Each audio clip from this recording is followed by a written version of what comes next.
Welcome to the Oddcast, Polly Tomlinson. So Polly, what we'll do today, we've been chatting a little bit before we've started the pod, but we're starting prematurely without having planned anything properly because I'm scared we're going to say something interesting.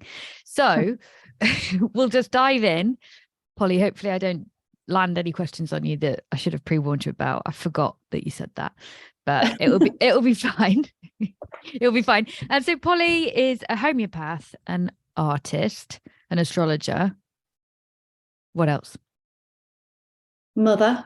A mother. Quite an important job. And a grandmother. And a grandmother now as well. Another important job. Have I missed any other jobs? Reiki master. Yoga teacher. Yeah, there's quite a lot in the... Meditation teacher. Yeah, there's quite a lot in the tool bag. There's quite a lot of tools in the tool. Retreat host. What else? Yes, run retreats. And I help my daughter with her vegan cafe as well. Restaurant. I need more of that cheese. That was really great. Yeah. It's a bit of a growing kind of community thing. That's brilliant. Love it. Oh, which was the one I really liked? I feel like you liked was it a paprika-y type one? A red one? A smoked one? Maybe smoked. My favourite's the truffle and charcoal. Truffle. Oh, it's the truffle. It's exceedingly good. I think that is my favourite too. And where's her cafe? It's in Hull, which is sort of just outside Southport. So not everyone. Up north. Yeah, up north. Great up north. Up north. Not far from the seaside town of Southport, which everyone seems to know. Yeah, I know Southport well from my previous lovely life. Little place. Well, it's not that little. It's good. It's built by Napoleon. No, is that not true? I don't know. Yeah, your main road is supposed to be designed like the Champs-Élysées, no? The massive street. Lord Street. Yes, I don't know. I don't remember. Oh, you know more than me. You have these funny facts up your sleeve. You always come out with things like, where's she got that from? Well, my ex-boyfriend's from Southport. Oh, well, that'll be why. And he's like super Aquarian, like fact machine. And we were quite similar. We used to have conversations and other people would be like, what? Like we'd be gone. No one else knew where we were. Anyway, here we are. So what is homeopathy? Because that's you're a classical homeopath and a shamanic homeopath, and we've done things before, but now I'm really committed to the Oddcast and doing things every Wednesday, but also I want to bring in more of these interviews. Yeah. And just to showcase what's on offer. And also I am starting my community and I'd love you to be in that at some point as well. Yeah. But again, I should have spoken to you about that before we went live, but there we are. Just throw me in there. I'll join the community. Yes, Polly's in it. She's a feature. She's the main sales point. Now, so Polly, what is a homeopath? Well, a homeopath is a person who practices homeopathy. So the main question is, what's homeopathy, isn't it? So you could see me as like a doctor type figure, I suppose, in terms of healing, but with minus the white coat and minus the stethoscope around my neck. Homeopathy is a natural form of medicine. So we use, I think I spoke to you about this not long ago, that we use mainly plants, remedies, 85% roughly plants, and then the rest are a mixture of minerals and animal-based remedies. And by animal-based, it would be things like, say, it's come from the sting of a honeybee or something like that. So, or like a feather from a bird, or the milk of... So there's no animal harm going on there. So I need to make sure that people know that as well. Is there no animal harm, or like sacrificing one animal? Well, no, because when I've read books on this, and there's a really good book called Animal Voices that I read years ago, which is all about these animal remedies and how they got them. So things like, say, the snake venom, it would have been as a snake went to attack, it's captured somehow, but they don't harm the animal in any way. Okay. And there's some stories about butterflies almost sacrificing themselves. They just appeared and someone took it because it had already passed, and then they'd make that into remedies. Because there's a whole... Oh, that's great. There's just a wealth of butterfly remedies, all loosely around transformation, things like that. But in the main, wait, that's a huge piece of information. Stop. Yeah. But the butterfly family is a huge family of remedies just on its own. I think there's homeopaths out there who probably could work with just the butterfly family and not the remedies if they wanted to. Yeah. And so it's platonic themes like Scorpio transformation, really, caterpillar vibes. Really. Yeah, totally. Not Gemini, like ADHD vibes. No. Much deeper. Wow. And all the different butterflies have different sorts of transformations. Is that it?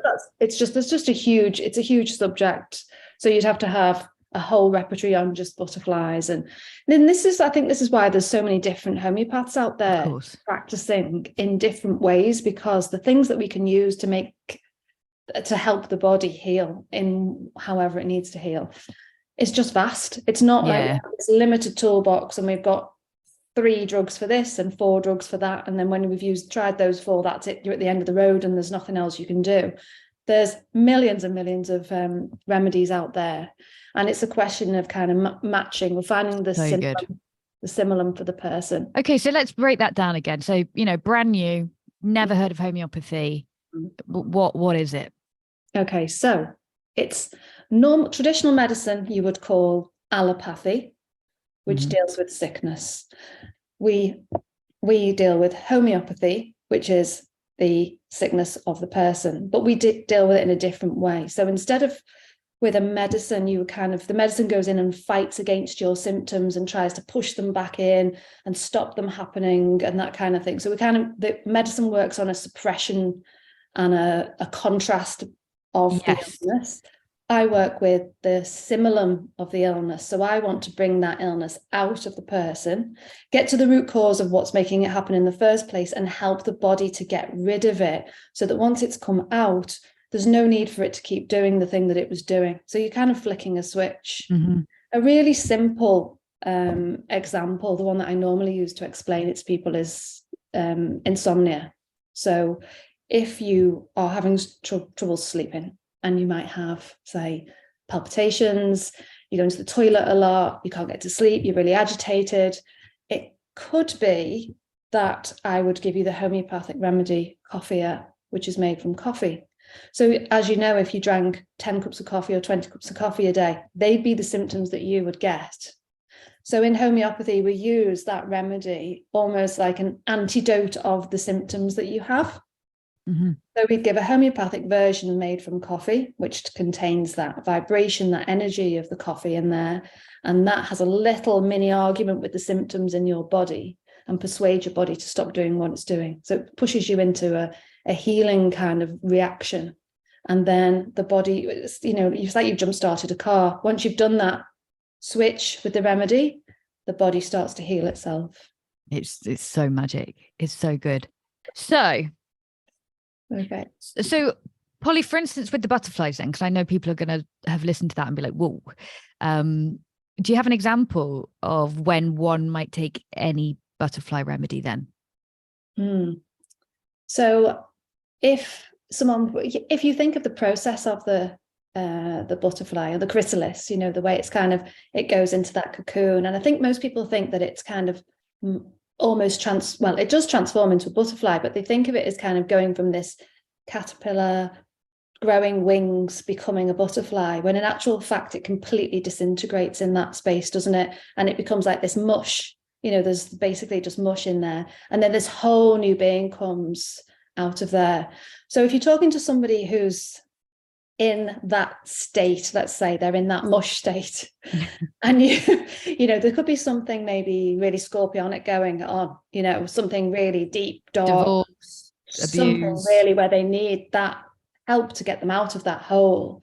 But you do find, don't you, when you're in a hole, it's very difficult to get out of it. Once you're kind of halfway out of the hole, you find a bit of energy to get yourself the rest of the way. But when you're really in it, it's so hard to get out. So a remedy like that then would really help that person to kind of start to transform and start to come out of that dark place. Postnatal depression sort of as well, maybe. Yeah.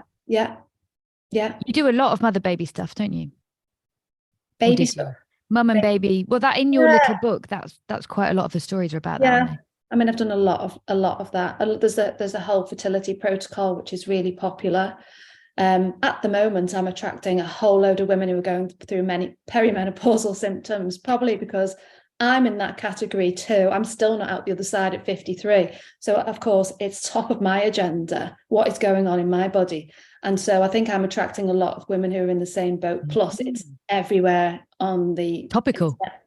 It's become a big topic, hasn't it? Whereas a few years ago, it wasn't even mentioned. You just kind of struggled on. You might have taken HRT or you didn't, but it wasn't really talked about. And it's obviously become a big industry. So there's a lot of talking going on about that. So yeah, I'm doing a lot of work with menopausal women, all their symptoms. And part of that might be quite common is detoxing from the oral contraceptive pill or the Mirena coil or whatever they've had, which has suppressed their hormones for a great big chunk of their life. So that then their menopause is savage. And if you do this detox, the menopausal symptoms become so much better. Wow. So it's really worthwhile doing. Because if you think about it, I mean, for me, for example, I was told to go on the pill at 16 to control my periods, whatever that meant. And then, keep her under control. We must control this girl. On the pill. And then you just go along with that, don't you? Come off it, have a baby. Come off it, have another baby. Maybe have a miscarriage, like I had a few miscarriages. Have an ectopic pregnancy, all these things that happen. Back on some more contraception, off it again. And you think, and then when you look back, you think, what on earth was I doing?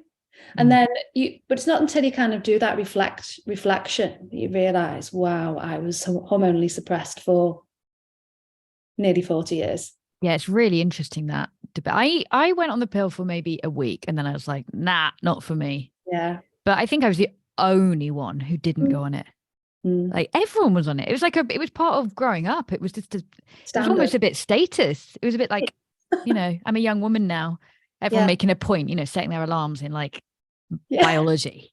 I'm going to take my pill. It was just trendy, I guess. Partly had a function, but it was definitely, part of the being an adult, being a rebel. I get the feeling that it was sold to us on the idea that it gave us our freedom, which I suppose it did in some ways, but in another way, it really controlled us. So there's this it's a bit of a dichotomy, isn't it? Well, there's a lot of that coming out now, I'm finding with, feminism, that a lot of things that seemed like freedom to us, that now we're looking at it and being like, ooh, we sold that one, weren't we? Yeah, sure about that. So it's interesting, actually. One of the questions that came in was best thing to deal with hormones and perimenopause. So you've kind of covered that. And of course, that is to say as well, with homeopathy, I know you mentioned it, but it's very, very, very bespoke, isn't it? Of course, yeah. Totally individual. No two women are the same, are they? I mean, we can say you might have hot flushes, you might have mood problems, you might have you will have irregular periods, probably. You might have heavier periods than you had before. We've got the list, but every single woman is different based on what's going on in their life, what's their stresses, what's happened to them before, what's their family history. So it's really, as you say, bespoke medicine. There isn't a one size fits all remedy for perimenopause. And also, just like, you're my homeopath, and if we're looking at my hormones 1 month, 6 months later, will you give me something different because I've changed? Yeah, exactly. My stresses, my diet, my circumstance, what I'm dealing with, I've changed. It's not just like, boom, here's your answer. And it's like you say, it's you looking at the layers and what lies underneath. It's so cool. It's so clever the way homeopathy works because you can look at headaches and go, I don't know, what would you take for a headache? Belladonna? Belladonna, would be probably the top one you think of, Okay, we want to come back to that, but also with emotional issues or hormonal issues, you can take a remedy that will deal with the emotion. And another question, how to protect yourself from bad energy. You can also take homeopathic remedies for that. Yeah, absolutely. There's a whole wealth, isn't there? Because there's this kind of, I was trained as a classical homeopath initially. So the first 4 years of training was all, revising your anatomy and physiology that you've done before, looking at all the systems in the body, working out which remedies worked for that. And then I did all that and I came away with this amazing base, this almost like, a remedy for this, remedy for that, remedy for the other. But I felt like there was a spiritual aspect that we hadn't really delved into enough. I could do physical, I could do mental, I could do emotional, I couldn't do spiritual. And I felt like that was a missing key for me, which is why I ended up doing the course with you, Braj, where I met you. Because I wanted to kind of bring that in. I knew there was a missing piece to the jigsaw. So you can get somebody in who, I might get a patient who comes in, they literally just want their physical symptoms looking at, I've got a sore knee, sort this sore knee out. But you might want someone who's really on this journey of like self-development, and they're looking at themselves, and they're, growing their soul. They've woken up to their soul expansion and what's going on, what this journey of life is all about. And then you need to be helping them with their spiritual journey as well. So yeah, the remedies amazing, are just fantastic for that too. So good. And some really, like the Berlin Wall, for instance, is an obscure remedy that people are like, what are you on about? When I tell them, because I took Berlin Wall because I don't know, I just got it, and I can't remember who said it to me. And they're like, yeah, just take it. And I took it, and I was like, it's fine. And then my face just flushed, and then I got savage vertigo like I've never had before. Or not since I was really young and I'd been on a merry-go-round for too long. Like the room was moving, it was spinning, and I had to put my hands on the wall to make it stop and just lie in bed for a day. And I ruined a really nice Saturday because I took it on a Friday, and then I spent all of Saturday in bed holding onto the wall being like, what have you done this for? This is ridiculous. But I took a homeopathic remedy. You should have taken another one then. Oh really? Yeah, to get rid of that aggravation. So if it was an aggravation from a remedy, then you can bring it back by taking another dose. Ooh. So yeah, that's always a good tip to know too. Yes, now I know. Rather because it would only be an aggravation of pre-existing things that were there before. You're never going to bring in sort of new symptoms. That's why they were V-aggravated, yeah. Yeah. Yeah, you're never going to create something in the body with these remedies that wasn't there already, which is why we say it's side effect free. But then you've got to accept that sometimes if something's coming up that was there before, then it needed to move. Yeah, it's got to move. So there might be some healing journey that needs to be gone on. It's not, I don't see that as a side effect. A side effect is like a weird rash. I mean, I suppose it could do that if you had too much heat in the body and it lifted it out, but it's not a chemically induced problem. It's something in you that has moved, in the same way that when I go to acupuncture, I had acupuncture for my sinusitis earlier this year, and I felt like I hear the energy move sometimes when he does it in my stomach, and I felt and heard my sinuses move because there was an energy clearing. So the same with homeopathy, it's kind of shoving the energetics, like say you've got a stiff neck, or you've got hormonal, your liver's a bit stagnant from your hormones. The homeopathy will move all of that, and there will be symptoms to that, but I don't think there's side effects. They're just effects. But yeah, I guess. Well, exactly. But then by the same token, the side effects of drugs are also effects, aren't they? They're just written in the side effects section on the leaflet so that you conveniently ignore them. Yeah. Or expect them. All drugs have side effects. So many people in 2021, when I was going nuts, everyone was like, well, you have to expect side effects. It's like, okay, we'll leave that. So some other questions that people have asked, or is there anything else we need to cover on the basics of homeopathy, Polly? The basics maybe how to go on. I was going to say the basics of homeopathy are all in that little book that I wrote, aren't they? This one. Yes, so good. Oh, well done for bringing it. It's called Homeopathy 101. Yeah, well, it's 101 questions because the same questions that people have asked me over the years. How does it work? Is it okay for children? Is it okay for old people? Is it okay for this? Is it okay for that? And I thought, right, I'm just going to write a book so I don't have to keep answering. Well, and I send it to my patients like when they first start with me, because really it's the good. basics. And there's loads of books out there for us, loads of Materia Medica and all these high books,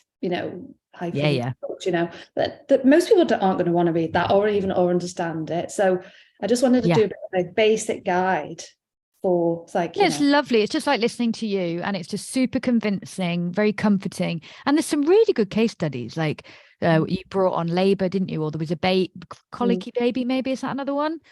I can't remember. Yeah, I mean the labour story, that was when I was my sister's birth partner.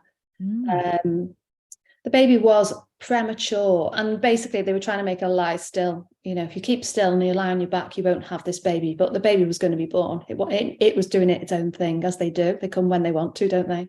And so she was in labour, but to the point then where they said, you've got 45 minutes to deliver this baby. If you don't, we're taking over. And at that point, I thought, right, you're having a remedy now. Now you are having this baby. So I gave her the remedy. Which one? I gave her chlorophylum.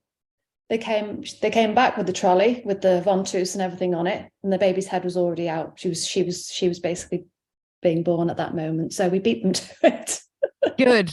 It was amazing, absolutely amazing. So cool.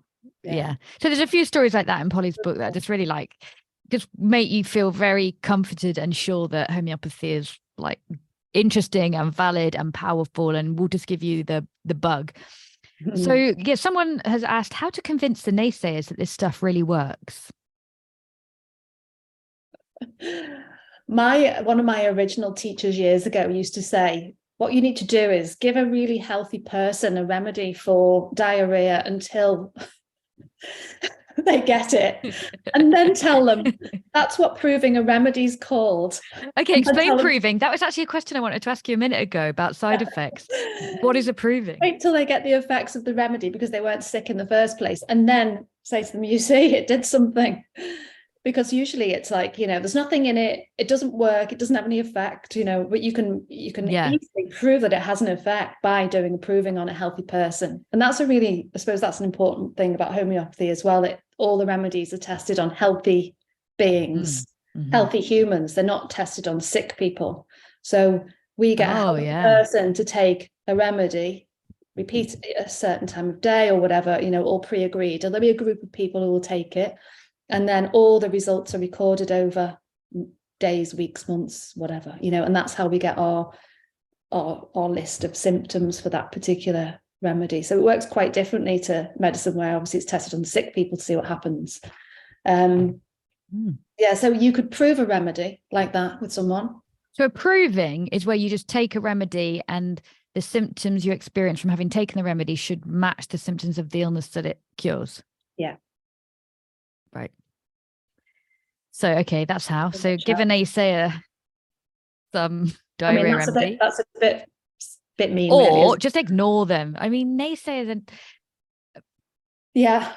just ignore them. Yeah. I think the thing that I just think is I've got hundreds and hundreds of patients. They're all well. They're getting well. And they might go off for 2 years or 3 years or something, and they're absolutely fantastic. And then they ring me up, Polly, so this has happened. I need you again, which is fine. That's life, isn't it? We don't know what's going to happen. I can get you well, or the remedies get you well to a point, but then life comes along, and you know something else happens, and you need homeopathy again. And I say to people, if you can, treat it a bit like the dentist. So see your homeopath once every 6 months, whether you need to or not. Otherwise, I kind of lose touch with you and your life. And then you come back to me 5 years later and you've got married, you've had 3 kids, you know. And we have to start from scratch because I don't know what's going on. But, you know, it's just the results speak for themselves. That's all I can say. You know? It's the same with astrology. I just don't think, I asked you the question, but because it's there, but naysayers. Proof of the pudding is really, you know, the amount of referrals you get, isn't it? You get one person well, they tell their friend, or they tell their, you know, for another family member, and then they get sent to you. So then you have to make them go. Like my whole family, I've tried to convince them all. You can take a horse to water, can't you? Anyway, so natural ways to manage ADHD, I've been asked. And we've started talking about ADHD at the beginning. Because I was like, is it ADHD or are they a Gemini? Well, do you know, when I was first qualified, one of the things that I spent a lot of time looking at was ADHD. And I a long time ago, before it was trending. Yeah. And I've got a book. Oh, it's not there, but it is around here somewhere. And it's called Ritalin-Free Kids. So it was written by another homeopath. So probably 20 years ago. Yeah. And that was one of the remedies that I used on my own middle daughter when she was little, because she she was always, all over the place. She's Gemini. the Gemini one. Yeah. Always all over the place. My friend used to say, I've never seen a girl who flashes her knickers so much as Henrietta because she's always upside down with her legs up the wall. Now, if you think about that, upside down with the legs up the wall led to her having the remedy tarantula. Now, I bought that for my ADHD friend. And it was in February. Amazing, the results. Amazing. Yeah. And, you know, she's now doing a master's. She's absolutely, you know, gone through school, university, all the rest of it with her various things that she's taken with her. She's still all over the place, but she's able to engage when she needs to. Absolutely. And that remedy worked so well with her. Interesting. I think she was the reason that I got into homeopathy myself, because I went to my GP with her. She had skin conditions too at about 18 months old. So we were down that usual route of eczema with stero creams, bandaging, da-di-da. And then she was having these amazing, like, flip out mood swings as well. And I was thinking, what is going on? Skin mood, what's coming? It's a chicken and egg sort of thing. And went to the GP with that, spoke to him about it. He said, don't be ridiculous. Body and mind are not connected. Of course not. So I walked out of there and I thought, all right, I'm never going back there again. And I think that was the beginning of me going back to homeopathy to look for something for her. Right. And then realising that I'd actually been to a homeopath when I was a teenager myself, and I'd forgotten all about it. But my mum had taken me when I was probably early teens. And when I saw those little white pills, I thought, wow, I've definitely seen these before.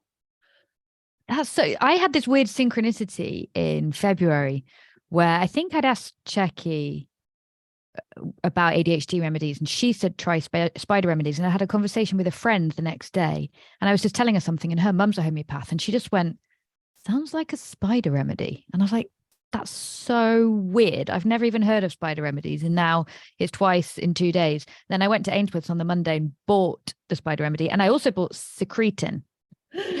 I'd have to look up the proving of that to remind myself on that, because I've not used that for a long time. I've kept it.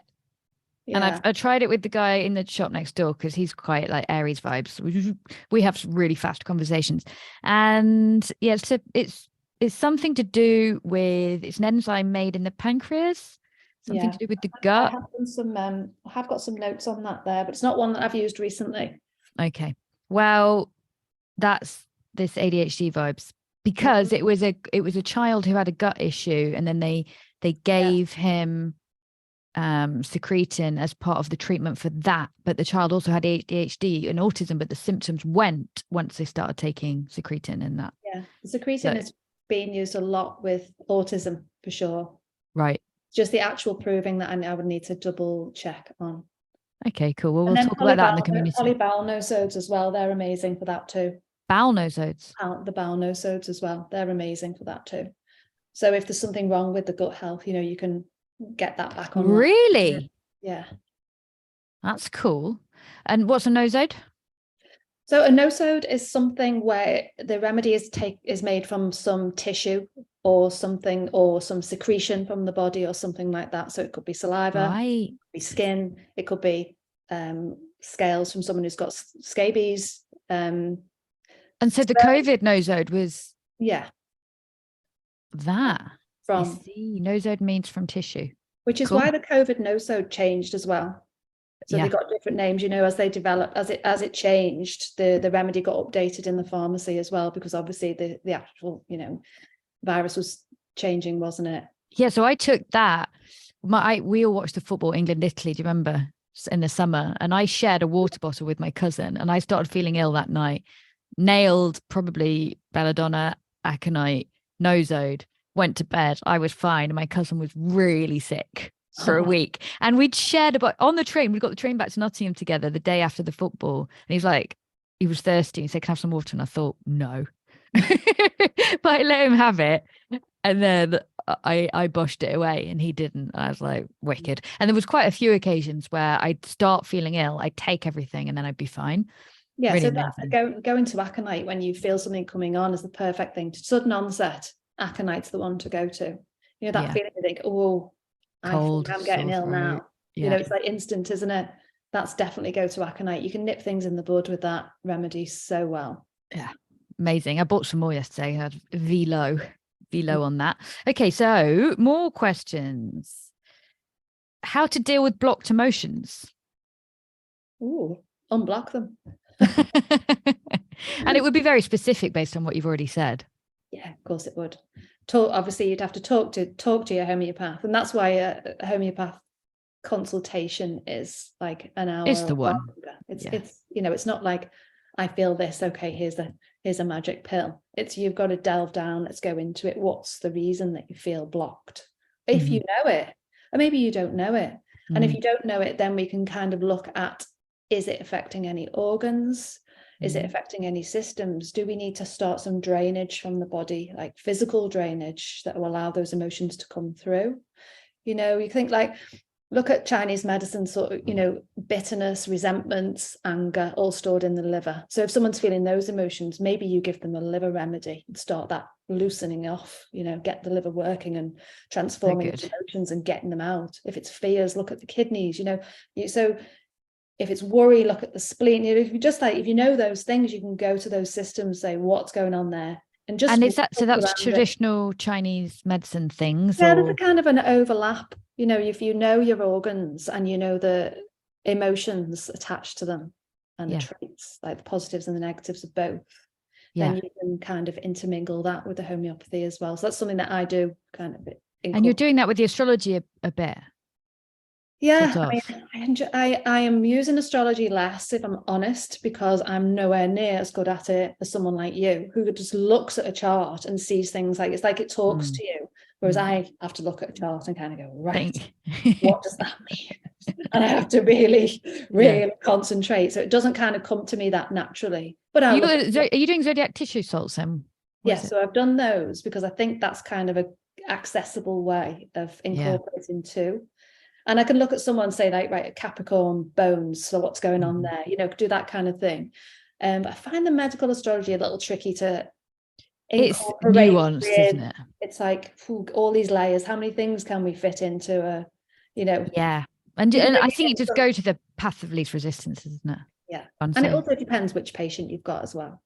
Okay, yeah. Whether they're interested. Like one I had yesterday, she was so into it, and it's like, talking about her Leo energy. In fact, someone had this morning as well, a yoga teacher. She's also a Leo, and she was red-haired, and she was like, I was saying, you are just talking Leo language to me. It was like amazing. So it does come in. Yeah, definitely comes in. But I also definitely wouldn't call myself an expert in astrology like you. Okay. And then constitutionally, because like when I went to acupuncture recently, I was saying, why is it always my liver, Kevin? Like, why? When is this going to end? He's like, it's just your thing. Like, it's just our sign. Everybody has a thing, and your thing is the liver. And it like kind of, I was born that way, probably as a Sag with an aspect to Jupiter, and that will always be my thing. Do you think that or not? Well, I do kind of agree with that in terms of like, that's why I've made these remedies, because if we look at the mineral salts, for example, so there's the 12 basic mineral salts, and they align perfectly with the 12 zodiac signs. So then we can say the idea behind that, and this book is so old, I think, look at the state of this one. The zodiac and the salts. Amazing. So this is a really old book, and I've had it for a long time, and there's a great chart in here of the zodiac signs and the mineral salts, and which part of the body each sign relates to, and all that kind of stuff, and which organs. And so the idea behind that is really that if you are born at a certain time of the year, you're more likely to be lacking in a certain mineral salt, and therefore if you boost your system by taking the remedy with that in, you'll feel more energy, your acute symptoms can lessen, and your chronic symptoms can become more copable with. Okay, so cool. It's a kind of easy way for you to self-prescribe if you're new to homeopathy. I've got these go on, you got Gemini, what's that? So Gemini, let's see, that's your tissue salt. So because I'm rising Gemini, or just because I'm overly Gemini? Well, that's the other thing as well, you could say. Yeah, is it to do with my rising sign, or is it my sun? Yeah. So you've got to kind of think around it. Yeah. But yeah, Gemini rules the lungs, the glands, the fibers, the tissues, the shoulders, and But Sag is going to be my liver, no? Oh yeah, so you've got your Sagittarius as well, haven't you? Yeah.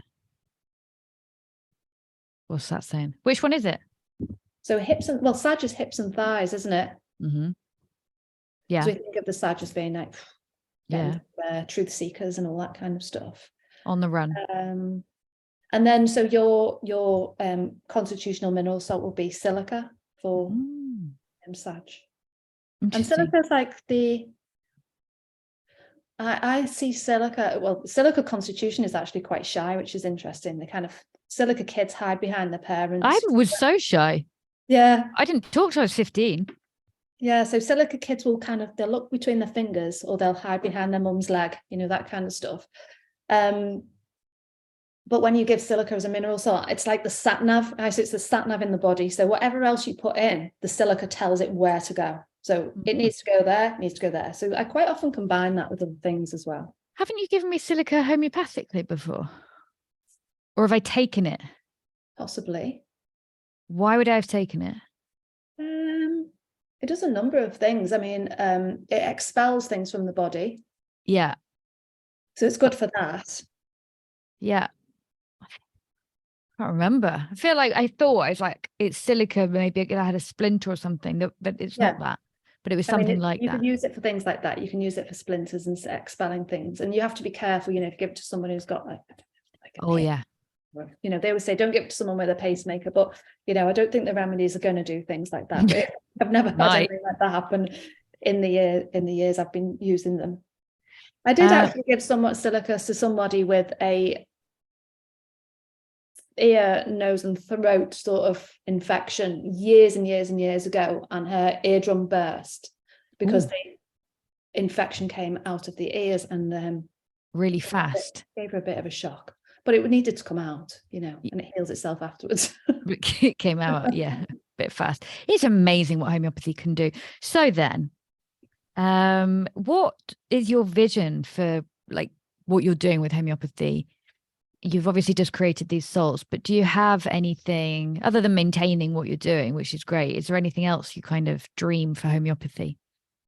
I would absolutely love it to become part of mainstream treatment, for it to be on that list. It's the second biggest medicine in the world, and huge.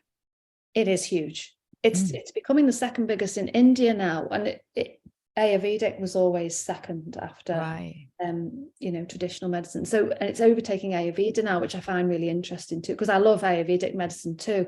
But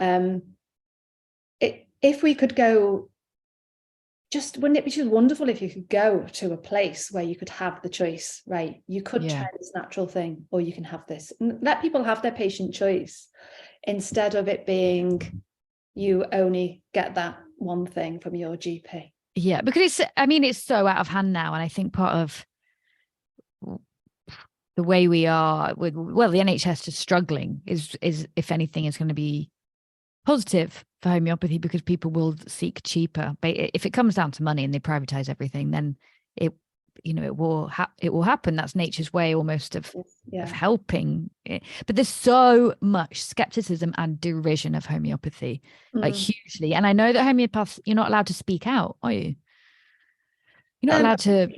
You can speak out. You've got to be careful. Really? Yeah, I mean, probably about 15 years ago, I had a troll on my case, just trolling me left, right, and center, and it was horrible. And I just remember it. I could see his picture on the screen, and he had this like Viking helmet on with horns on the, and that my governing body, the people I'm insured with, they just take your website down. That's all you can do. You can't do anything about these people. And I thought, why do I have to just go and hide under a rock because they don't like it? So I was like, I'm not doing that. So all I did was I changed a few words on there, because you're not allowed to mention things like the Cancer Act says you can't mention the word cancer. So you have to just be very careful what you put out. We treat people with the symptoms of. Okay. It's fine. You say you treat that thing, that's not fine. So you just got to be a bit careful and, wording accordingly, you'll be fine. But it was just an integrated system, you know, where we could have, maybe you need a surgeon, maybe you need an anaesthetist, but then you need a homeopath. You know, when I fell off a horse and broke 9 ribs and I was lying in a field, I wasn't ringing my homeopath, was I? Monica. It was a air ambulance job, surgery, and then Monica. after that, straight back on the homeopathy. Yeah. So, you know, it's like you can integrate the two things together, and that's what we need to do. We need to have. That's what we need. How are we going to get there, Polly? How's that going to happen? Just keep plugging away. Just keep plugging away. Keep doing it, and hope for the ripple effect. Somebody, you know, people start to catch on. I think loads of people are in. I mean, it's second biggest medicine, so I know that people are using it. Well, you're surrounded by it. You're surrounded by people trying it, and you know, your family, I presume. Whereas people, I've been on the mixed pollens of late, and at the weekend I gave a few out. But people, my cousin, for instance, he took a Claritin or whatever, and he took a mixed pollen. He's like, oh, I felt so bad the next day. I was like, oh, because of the homeopathy or the Claritin that, you know, gives you symptoms. Yeah. And he's like, yeah. It's like, idiot. Like, it's not, you're not going to get horrible hay fever symptoms from the homeopathy, but you definitely will from the antihistamines, because everybody knows that's a thing. But I'm still surrounded by big time skepticism, big time. Yeah. But, you know, people are dabbling. And I can't believe I used to shove Beckinase up my nose and squirt my brain with that stuff. Well, yeah, but it's all part of your self-development, isn't it? And there's absolutely no judgment from me, or there shouldn't be any judgment from any homeopath. We all are on. Or from me.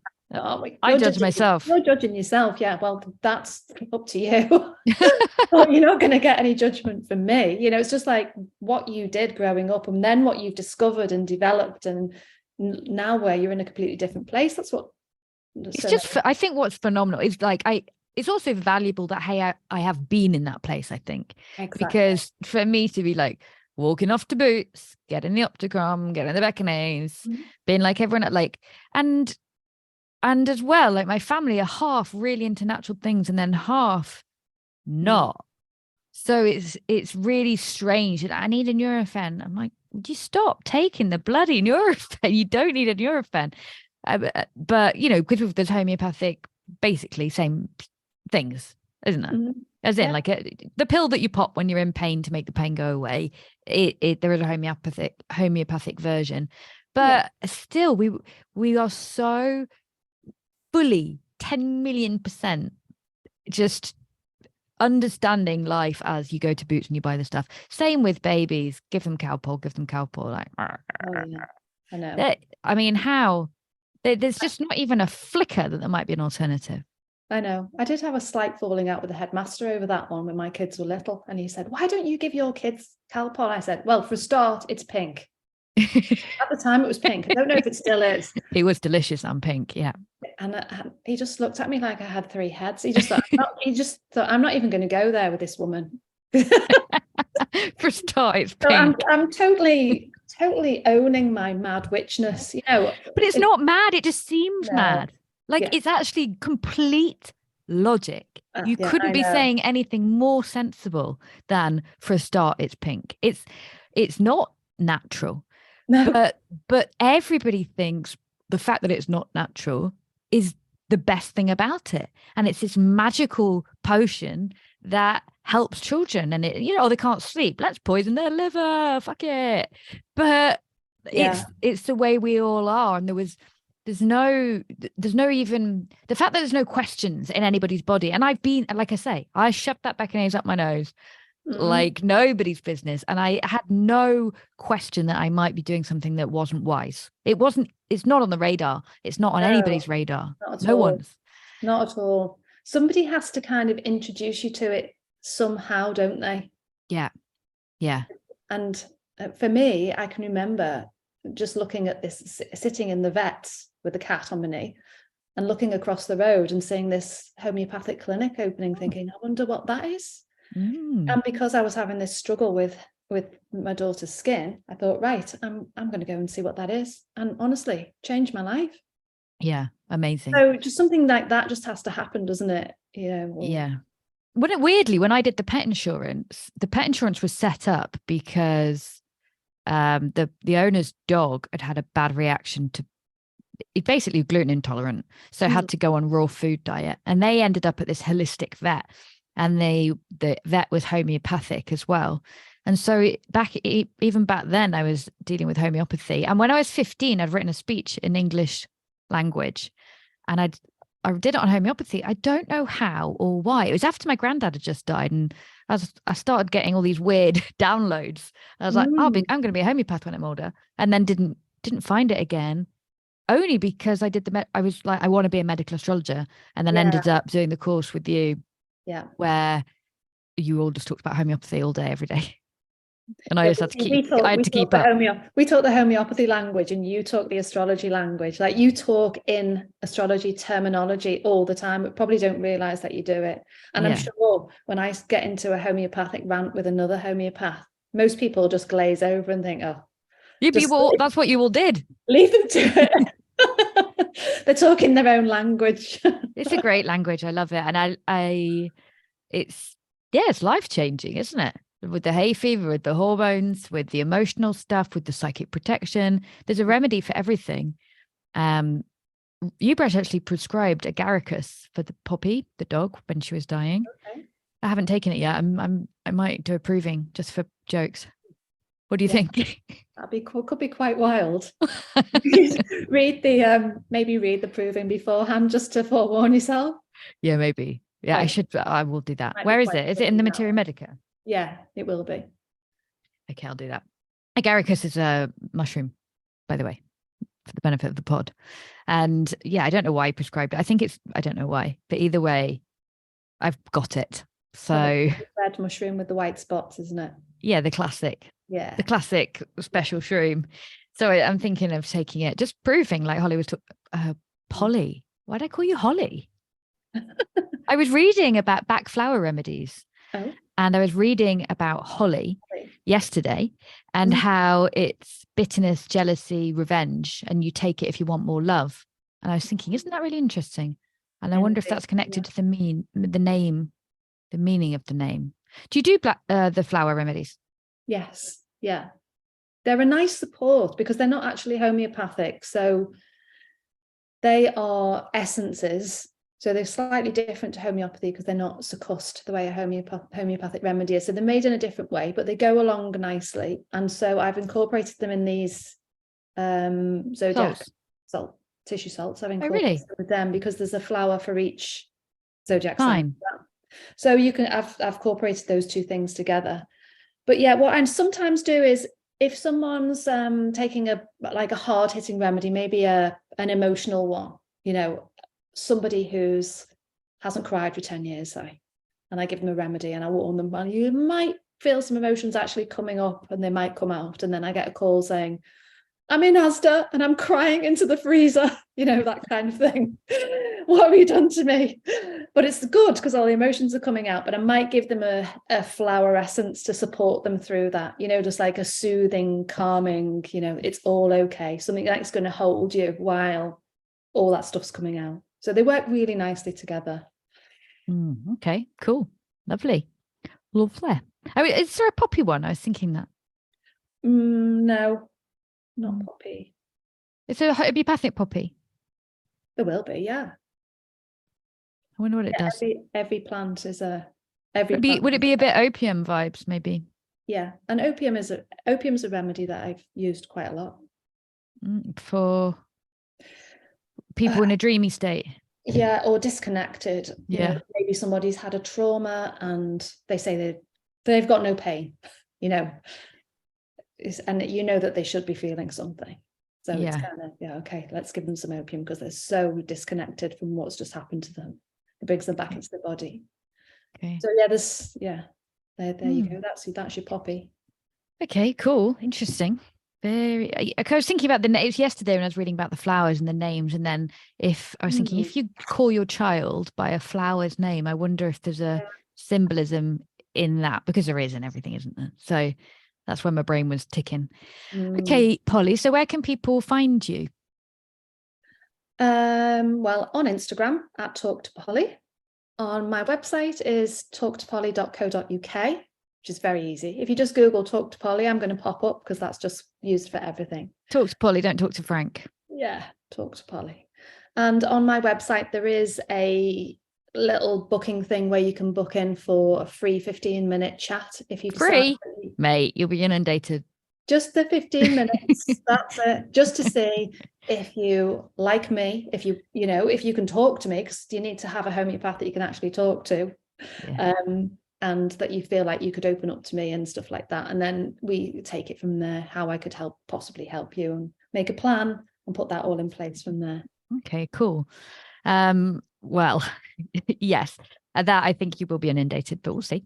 And it would be great actually to do something with the tissue salts. Maybe we could do an event on that and go through them, and that would be a nice event to do. Yeah. But is there anything else? Go on. Nice way to break them down. There's some other remedies on the website. There's the back flower mixes that I've done as well. So I don't know if have you seen these ones? So I've got Find Your Chill, and what's this one? Calm and Confident. And there's a 7 of these. And you've done them? Sleep Well. Yeah, these are all ones that I've made up. And basically I just created a set of 7 that kind of do what they say on the label. Sleep well, chill out, calm and confident, keep on track, energize and focus, those sort of things. So if you look at those in the shop, they're all available as well. People nice. Have a look at those and just and they're in a dropper form like these, so they're easy to take. And because they're flower remedies, you can take them anytime. You can put them in a cup of tea if you want. It's so simple. So they're just another way in, really, if you want to kind of have a go and see how they help. Lovely. Thank you. Okay. Thanks, Polly. Is there anything else you want to share? Is there anything I've missed? I think we've covered, you said succust earlier. I don't think anyone will know what succussion is. What's succussion? Succussion is the banging part of it, really. So it's the bashing part of it. So when the remedies are made now, they're diluted, and then they go in a machine that vibrates them and bangs them. When they were made originally, they were made with a hardback book, and the remedy would have been, I've got this remedy. So you get your tiny bit, is what we're saying. Tiny. Because the smaller the dilution, the more powerful. Yes or no? Kind of, depending on in a different plane of action, for sure. Yeah. And then they get a tiny amount. They put the sugar pills in, maybe before, after, at some point. In alcohol? With the liquid. So say you'd have your alcohol, say that was pure alcohol. Yeah. And you wanted to make a 10x remedy. Right. You put 1 drop of that into 10 of water. Right. Okay. Then you do your succussion, bang. That would have been done on a hardback book at the time when they were made by hand. So sometimes I get people to succuss their remedies by banging them on their hands and shaking them before they take them. It just activates the energy a bit more each time, so you get a little bit more out of it each time you take it. How did they discover that banging them was part of it? I don't know. Do you know, it must have just been developed or discovered at the beginning, but now there's a lot of homeopaths who are really, really going on about the succussion. Like, the succussion is the biggest thing of taking a remedy, and they prefer to give remedies in liquid form so that the patients can shake them, bang them on their hand 5 times or something before they take a drop. So each time you're taking your remedy, then it's slightly going up in potency, just a tiny bit, and then you'll get more effects from it. Interesting. So many different ways to prescribe. It's like with astrology, when you were saying that at the beginning about all the different homeopaths, some people go on about the progress chart, some people go on about the nodes, some people are going to read all your asteroids, some people are going to leave out the asteroids. Yeah, that's just it, isn't it? You're never going to be complete with astrology and homeopathy. These are huge topics. Massive. giant topics. And you've got to know the core, but after that, each individual's got their area of expertise. And you use your imagination a bit. You've got to get round hurdles, like, how am I going to get this remedy into someone? So maybe you put it on a pill and then you tape it to the body somewhere, or there's just a wealth of things that you can do. And with babies, the mother would take it if they're breastfeeding. If the mother's not breastfeeding, do you drop it in the milk, or just into their mouth? But I just don't put any alcohol in. Not much. Yeah, Leave out the cow pollen. Just water, just use just mineral water for those, and then it's absolutely fine. They just get the remedy. But if it's a sugar pill, there's no booze on that, is there? There is in the mother tincture that you're dropping onto the pills, but then most of the alcohol evaporates anyway. So basically, there's nothing left alcohol-wise. It just evaporates. Would you drop a sugar pill in a baby's mouth? No.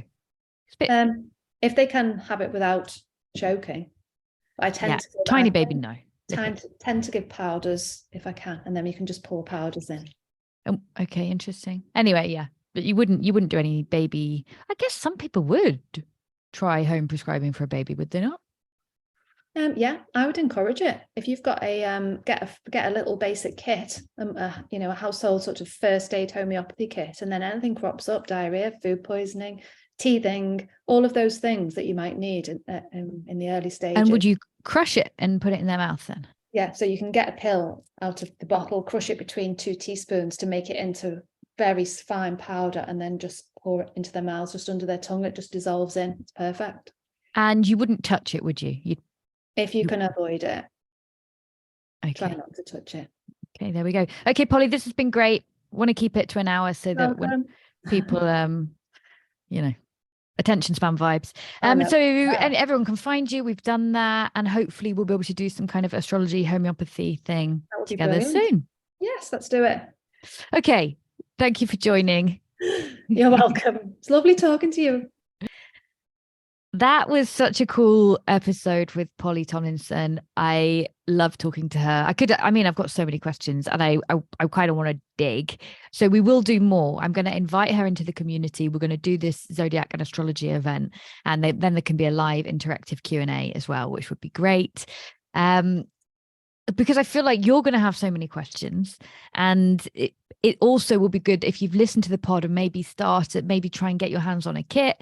And then from there, you'll be able perhaps to ask some questions about the kit and have some kind of guidance with using homeopathy. It would be great to get more people on board. You've heard in the pod, you've heard us talk about it. There is such potential and possibility. I always used to be taking Nurofen and the hay fever stuff, like I said, and now I just take my remedies. And everyone's like, oh, is it placebo? But like we said, try the diarrhea remedy and then talk to me about placebo. It's not placebo, but try it. So there we go. It was great to talk to her. I hope you found that really interesting and a bit head exploding, particularly with the childhood stuff. I know with Cowpole and the Beckonets and all the things that we haven't questioned, that we just don't question. There is no room for questioning. No room for questioning that we've experienced via radio, TV, via government, via education, via our friends and family. There's just the weird hippies who are into the alternative stuff, but nobody, basically, very few normal people, apart from Annika. Everybody's heard of Annika and is like, oh yeah, Annika's fine. But they don't understand that most people aren't aware that Annika is homeopathic. Anyway, I hope it kind of made you curious and that you will join us on the next ventures. Thank you for listening to this episode of the Astrology Oddcast, and see you soon.